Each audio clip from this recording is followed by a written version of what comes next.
Are we live? Yep. Oh, okay. Hello. All right. You're good. You're good. Doing great. Sweet. Yes. How are y'all this evening? Good. Good. Awesome. All right. So, what's your favorite song? Putting you on the spot. Grace. Amazing Grace. That's awesome. What do you like about it? Just the whole week on. Okay. What a promise we have. Oh, I agree. It is.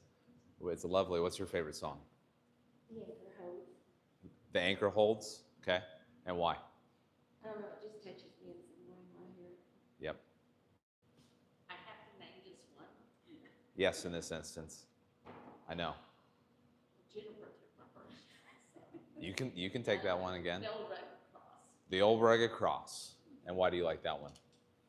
Just because of what it says. I mean, we just celebrated that. That's right. You know. I agree. Jesus gave everything. Yep. So that we could be set free. Yep. And set free indeed, right? And so that's even, so now if y'all heard someone playing that on the piano but no words, would you recognize the song? Yeah, absolutely. Okay. All three of the songs we That's right. were just mentioned. And because there is, get it, a rhyme and a rhythm to music, right? And I think God did that on purpose because really the entire planet runs on rhymes and rhythms, especially rhythms when it comes to, we can expect like year over year, all right, there's going to be some variation, but we have seasons. We have rhythms to our life and to our health. And y'all have all done kids. If your kid is not on a schedule, what happens? And what happens to them in their mood? Yes. So my point is, with health, the more that we can get into a rhythm with our health and having things that our bodies can rely upon and know is going to happen, the healthier that we'll be. And the cool part about that, I think, God created things with a lot of leeway. It's that way, because obviously we cannot achieve perfection. That's why we needed Jesus. But even when it comes to our health, our bodies are very adaptable. And so the little things that we complement with our health, you probably have even noticed like the rhythm that you've gotten into in coming into the office and how that has helped your body to heal and reset itself. And so that's a lot of what we're going to talk about is not doing things perfectly, but trying to find a rhythm for your health. So even some of the things that we've talked about previously when it comes to our health, like sleep, energy, mood, movement. So like a great example, a lot of us will put kids on a schedule, like, all right, your bedtime is 8 o'clock and we're gonna wake you up at 6, because we know that the more we keep them on that expected schedule, their mood's better, their stress level goes down, and then they know what to expect. And then even during the week, okay, here's your schedule, you wake up at this time, you eat breakfast, you go to school, you're at school from here to there, and then we're gonna go to bed at 8, and dinner's at this time. And then the weekends usually are a little more chaotic because it's like the schedule goes out the window, wake up at 12 o'clock in the afternoon. And then you can even see how that affects their mood. So now translate that to your own life. And if you're living in a chaotic schedule and how you do things is constantly bouncing around, I mean, we should learn from our kids. Jesus says too, like, I bring the little ones to me. And I think that's for a reason. The more that we can be childlike and even allowing God to help us kind of get into rhythms, the better that our health will be. So I want to encourage you that with the things that you've learned in coming here, trying to extrapolate that now. Okay, what are the things that I can start to put into a rhythm with my health? Because when your rhythm's off, and I have a mom here, maybe you've been there, I've been there with my girls. You get tired, you're stressed, snappy, you're tense, and it's not usually one big thing, it's just these little things when you're not in sync that add up, and then it just totally blows things off. And really, it's not more than anything but a rhythm problem, if that makes sense. So think about your heart. Y'all know a heart condition that if it's not beating, like your heart has a rhythm, right? Where it's not in rhythm. Have y'all heard of that? AFib. That's a problem, and they know that if we don't fix that, it's going to cause early mortality because that rhythm for the cardiovascular system even, if your heart rate increases, still having the same rhythmic beat is crucial to getting your blood where it needs to go in a timely manner and in an efficient manner. The offbeat and lack of rhythm in the heart will create problems and wear and someone to die a lot earlier. 2, even our breath, most of the time, when you're not thinking about it, your body has a natural rhythm that it's going to do in and out. Hormones too, females, what do we have? A cycle, but it's a cycle, right? It repeats itself, and if it's not on beat and on rhythm, then a lot of women will notice trouble with their health and problems, because hormones, again, even have a cycle. Even through the day, there's a cycle with our hormones, and then sleep. So everything runs on a rhythm. Another example, y'all ever been to the ocean? I think we like the ocean because it has that, rhythm. It's just like in and out and waves crashing, but it's like you can expect it. It's going to happen.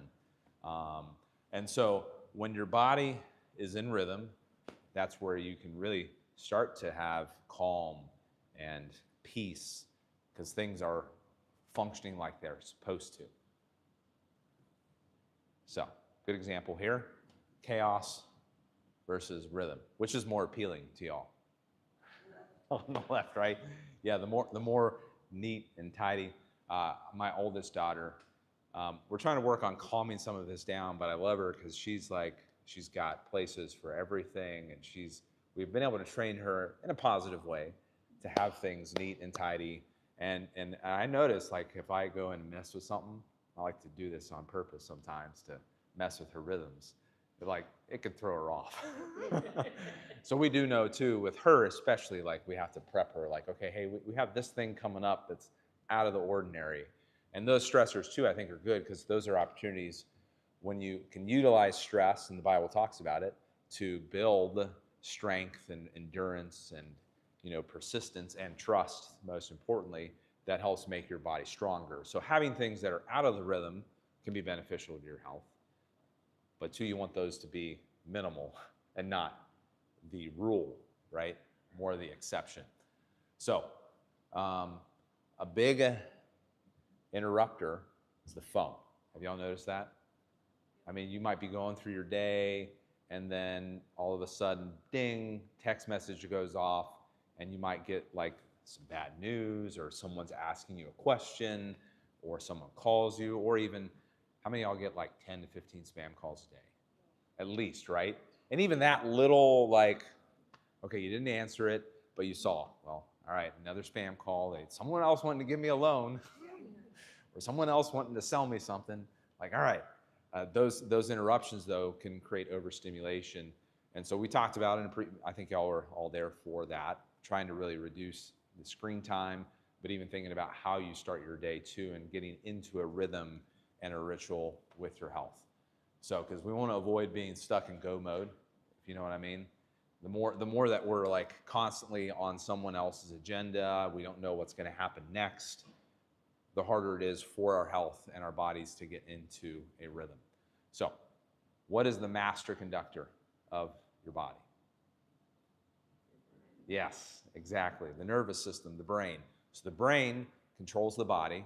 The brain sends the signals, and then the body gives feedback, and then the brain responds to that, and then redirects things based off of the signals that it's getting. But it is the conductor of the orchestra. It tells things when to speed up, when to slow down, when to hit this note, when to hit that note. And have y'all ever heard some of those orchestras? Like, it's usually in a high school orchestra where things are just off. They're not following the conductor. It's like, ooh. I was in band and I heard that a lot. Yeah, especially in practice, which you would expect. And it's just like a little rough, but then getting to hear an orchestra that is like in sync, in tune, it's one of the most beautiful things.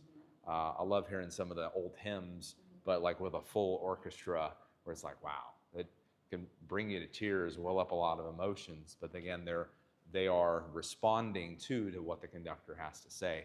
And so that's your body, and that's why a lot of what we focus on in our office is about the conductor, the nervous system, because when you have the nervous system communicating properly to the body and allowing the body to hear that signal appropriately, things will flow better, will respond like they're supposed to, and get into a rhythm. And so the communication highway, where's the communication highway? Your back, your spine, right? So a lot of people, when they think about their spine, it's just how I stand upright. But really it is the thing that allows the brain to communicate with the rest of the body. That's the information highway, the things coming from the brain, coming back to the brain. And so you want that communication highway to be completely open. Did y'all deal with any of the construction in Fayetteville here recently? Oh, lucky. So like there was, especially over like the summer, fall, they had, as you were going towards downtown, a bunch of construction happening like near the VA, and that created a lot of bottlenecks and issues. And I use that as an example because when you have closures like that or redirections that happen, it really puts a clog in the whole system. And it's the same thing with your spine. When your spine is shifted, it's misaligned, it's out of whack, that creates information clog. And pain is just a byproduct of that. But most importantly, when the nervous system is disrupted, those processes that it's trying to control and conduct will get disrupted. And then it can throw the whole system out of whack.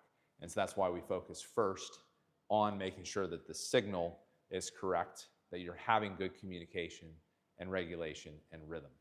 So, as you probably noticed with our recommendations, especially at first, why do you think we recommend people come see us more frequent? Go ahead to guess. Okay, well, definitely. That's why I came. Right, but like the frequency recommendations that we have. So for some people, we're seeing 2, 3 times a week. True. So we're trying to break bad rhythms and bad cycles. And so frequency is super important when it comes to health, when you want to see change. And so chiropractic is no different than like exercise or nutrition. The more consistent that you are, the more change that you'll see, the quicker change, but the more complete change too. Because think about it, like if you wanted to lose weight, if you only ate healthy 1 day a week, are you going to see any results? No. And so it's the same thing with your spine. Now the cool thing is once you've broken those bad cycles and you've gotten things into a rhythm, it's a lot easier for the body to retain those benefits. But even still, what they've shown through research, so once we get people into that and we restore that communication and the nervous system's working properly, there comes a point that we then recommend wellness care for people. So like we've corrected things, we've helped stabilize it, and then the wellness care. Because the reality is life is still going to hit people. There's still going to be disruptions and things that create stress in the nervous system. So with wellness care, we'll see people once a week. Some people will see every other week, and then some people will see once a month. Now, based off of the research, my best recommendation is once a week. And a big reason for that is, again, rhythm. Because within a week, a lot can happen, and so people do better when they're once a week.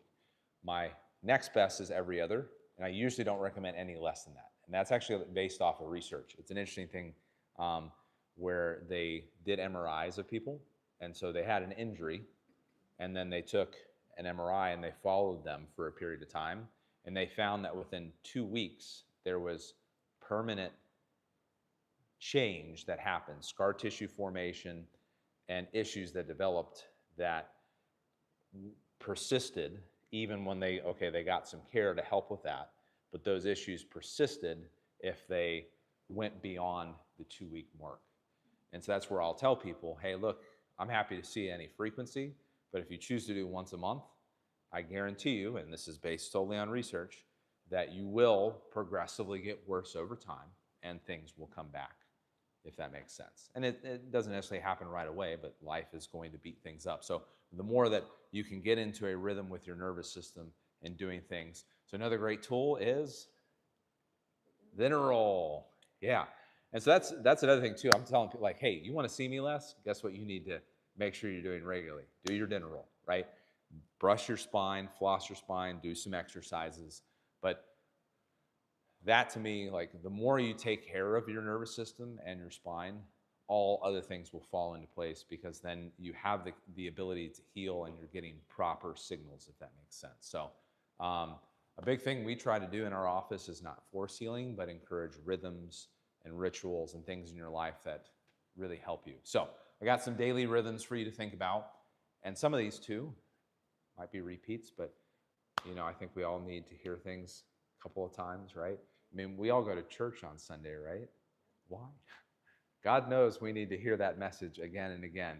You are safe. You are in my arms. I have done the work.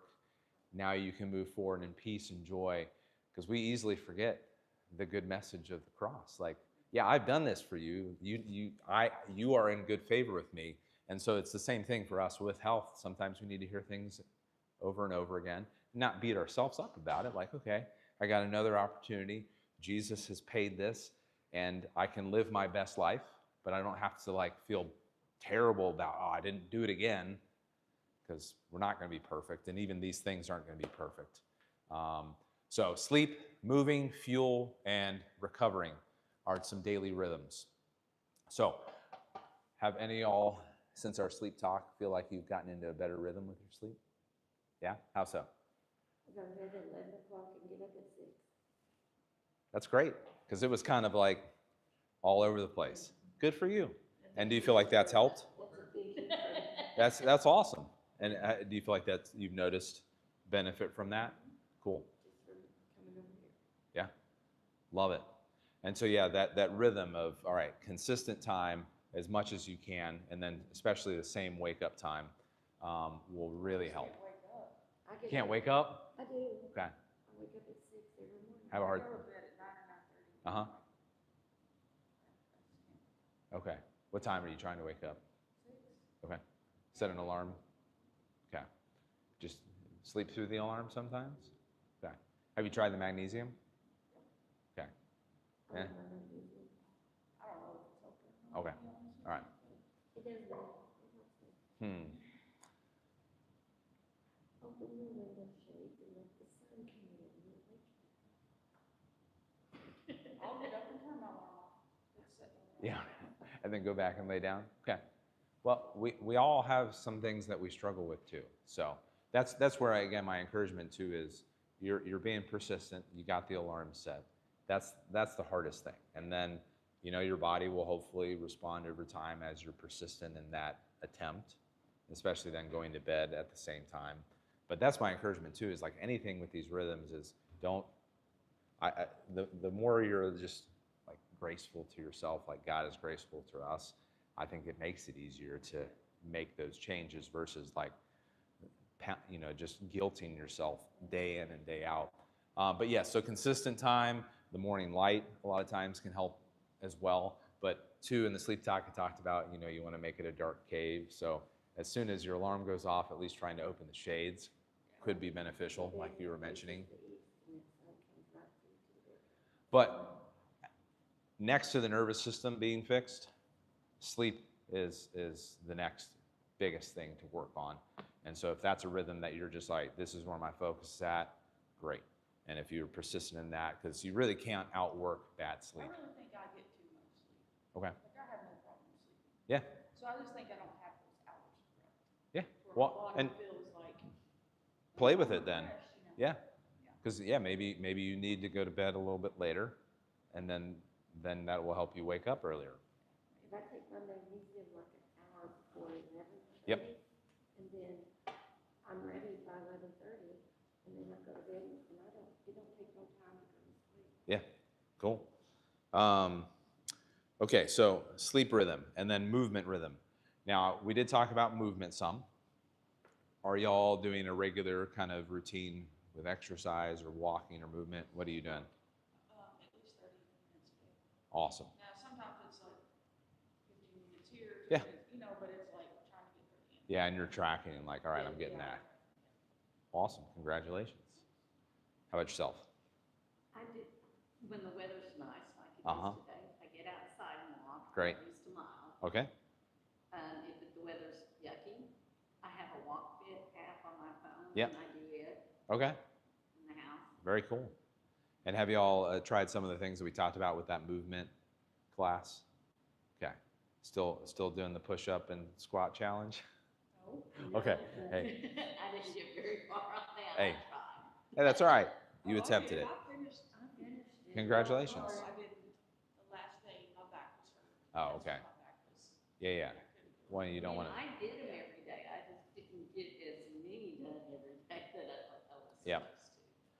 So my encouragement too, like when you think about rhythms, daily is best.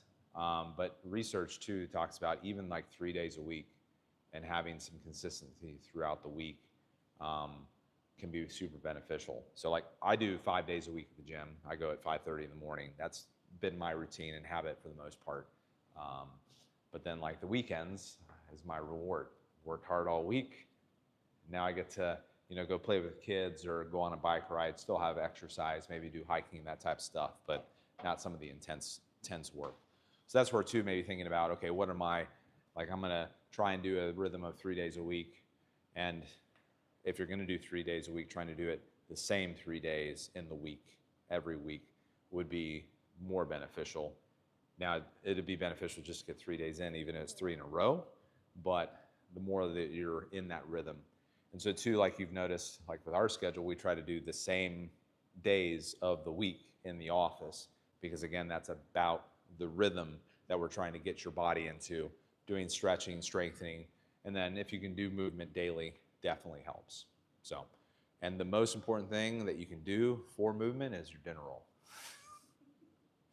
Okay, and then fuel. So eating, now let me clarify on eating regularly. So there can be benefits too to doing a rhythm of intermittent fasting. So having a period in your time in life where it's like, okay, I'm only going to do an 6 to 8 hour time window. For some people, having a more regular rhythm of breakfast, lunch, dinner can be helpful. And then even too, like a day a week where you fast completely for 24 hours too can be beneficial. So it's again about helping your body get into a flow with eating regularly, fueling it, and then protein would be the most important thing. Y'all feel like you've been able to up your protein intake? Cool.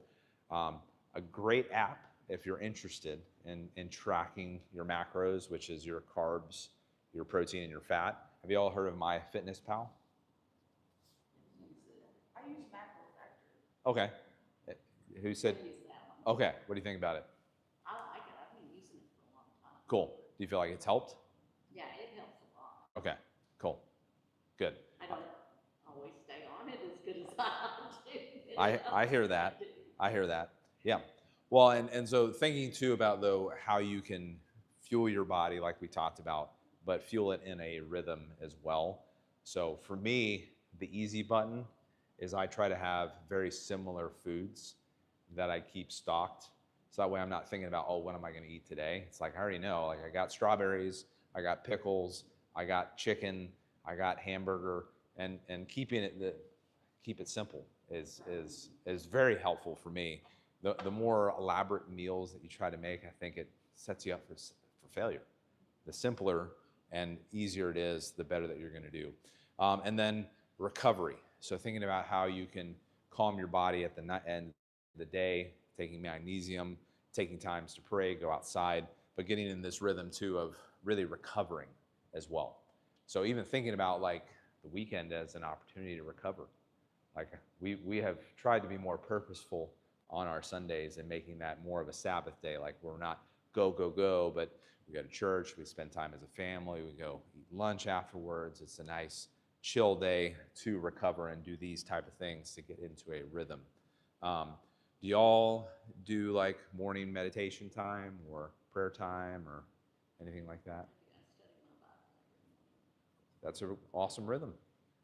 And Well, I lead a Bible study, so I gotta make sure that I'm ahead of that the you're rest prepared, of right? them. Okay. Yeah, I hear that. I hear that. I can't wake up, remember? Oh yeah. Okay. No, I wake up at 5 o'clock in the listen to morning, Bible so that, early. and Davey doesn't wake up until 6 or 6:30. Yep. So I have that time where it's nice and quiet in Yep. the house, and I can read and I can actually think about what I'm reading. Yeah. So that's when I do it. Okay. Well, you could always do a nighttime routine then instead, right? Yes, Get your I will do that. Okay. But I listen to my body like, I'm just Uh-huh. Instead of- Yeah. But I go out on the deck and sit in the morning and watch the Uh-huh. sun come up and drink my protein coffee. Yeah, that's great. Well, and that's a great rhythm too, because my body craves that morning time where it's like, okay, get back from the gym, make a cup of coffee, and then just have that quiet where there's no kids running around. I love watching the sun come up. And yes, so, but you're maybe will be craving at night, right? Because then you're gonna maybe stay up a little bit later. Uh-huh. Stay up Okay, stay up a little bit later, and then still get up at 6. Listen to the Bible. Sometimes that goes off whenever I'm listening to the Bible. Well, you know that's the sleep book. Were you here for the sleep talk? Ah, so there's a remedy for sleep issues. You don't have a problem going to sleep though. I joke with people. There's a sleep book that talks about all of the headiness and the research. I'm like, if you want something to help get you to sleep, read that book. It'll put you right to sleep. It's great information. So really, you know, my approach to health and what we encourage people to do, one, and first and foremost, reset the nervous system and help your body get into a better rhythm. And that's why I even say motion is lotion. When your body is moving, the whole spine is a chain. And so when that's unlocked and moving the way it's supposed to, that helps all of the rest of the rhythm of your body. It's interesting, if y'all ever in here when I'm adjusting a baby, one of the things I love to feel, because I can really like move their spine, is feeling them, okay, wow, you're under a lot of duress. And you can feel that in a baby. They're like rigid, they don't feel good. And you can move them, and it's just like this rigid chain. And then after I adjust them, and just the whole like relaxation that happens, the rhythm that their body then is able to get into again. And it's like that's how we want ourselves, is that relaxed state where everything is able to move freely. And that helps build rhythm in the body. And then from there, you build layers on top of that. Take care of the nervous system, and then start to add those things. Daily rituals in the morning, eating healthy, exercise. So y'all are really implementing a lot of that stuff, which is good. And most importantly, taking care of your nervous system. So that's what I got. Questions? Comments?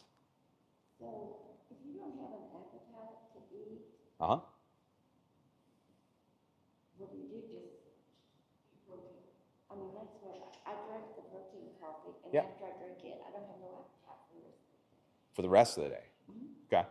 So they're I mean, I drink water. uh-huh. And some kind of sparkling drink, I'll drink it, but I don't have an appetite for food. So the one thing I get concerned about when, you know, okay, it's like I eat when I remember to eat or when I have an appetite to eat. That's why I talked about building a rhythm is, and maybe setting an alarm like it's time to eat. Because if you're constantly in a caloric deficit, your body can have a hard time too producing energy. And for some people, like if you're wanting to shed weight and see metabolism increase, being in a constant caloric deficit can be detrimental to your body being able to actually shed the pounds, because what it's concerned about at that point is it's like I'm starving and I'm going to hold on to things because I don't know when my next meal is going to be. So there can be beneficial times to fast and purposely fast, but outside of that, having the rhythm of like I do, whether I'm hungry or not, I eat breakfast, I eat lunch, I eat dinner. And then focusing, okay, still tracking your macros and trying to eat healthy. But I think you'd see more benefit from forcing yourself. I don't want to say force yourself, but trying to help your body by eating whether you're hungry or not, if that makes sense. So I think fasting can be good, but purposeful, not accidental. Because it sounds like it's more like I'm just forgetting to eat. Because I don't know if that's the case. Okay, yes, and that sounds like some people, like my wife is sometimes like that. So I try to help her too with like, hey, it's lunchtime. What are you doing for lunch today? You need me to make you something? But that would be my encouragement. is getting in a rhythm and eating. It's not that I don't have food, it's just that I don't. Right. Don't necessarily feel hungry sometimes. Yeah. Yeah, and I think your health would do even better if you just go ahead and eat. I need to start calling you when I eat lunch and say, "Baby, it's time to eat." Eat lunch together over the phone. Well, Yeah. I have to cook for my. Because it's That's just the like reason I like a remember child doing being off of its normal schedule. Your body is getting into a stress state because it's not eating at the same time. But then when I do eat, I get real full real fast, and I don't. Uh-huh. And that's fine. Yeah. But just the regular rhythm of eating consistently, even if it's not a big meal, because it doesn't have to be, will help a lot too. Yeah. Other questions, comments? Thank you for telling us. Yeah. You're welcome. It's not like we haven't already told her. Yeah. Now you get it from home and here. Well, it's just that it's not, Yep. I just